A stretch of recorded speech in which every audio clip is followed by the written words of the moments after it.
সাংবাদিক সম্মেলনের গুরুত্ব অভিযোগ করা এই নিয়ম অনুযায়ী ছাত্র ছাত্রী মানকু মাগଣା শিক্ষা সহিত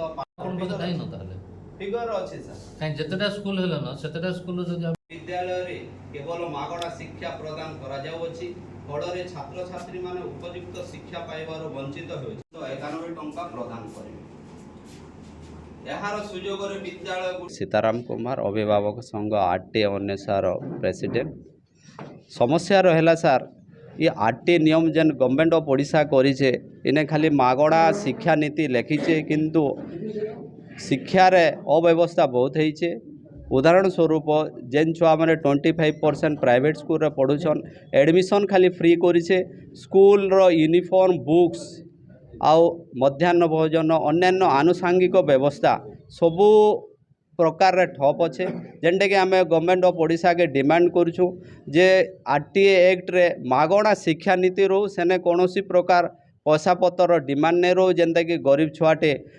स्कूल यूनिफॉर्म बुक्स किणिकर पाठ पढ़वा। मैं आज आपण मानकर माध्यम रे गवर्नमेंट ऑफ ओडिशा के सूचे दउछु आरटीए एक्ट रे जेते छुआ पढ़ुछन तांकु टोटाली मागणा शिक्षा नीति करू जेनटा कि आज बेसरकारी स्कूल मानकु यूनिफॉर्म बुक्स बेग मध्याह्न भोजन लगी जेन पैसा मांगुचन सेटा नहीं करी टोटाल फ्री करू आर जदर भी ये उपरे आमर प्राइवेट स्कूल माने व्यवस्था नहीं करूछन आमे गवर्नमेंट ऑफ ओडिशा को सूचे दउछु बलांगीर कलेक्टर माध्यम रे आमे कहूछु जे आगामी दिन रे 15 दिन मध्य जदर भी आमर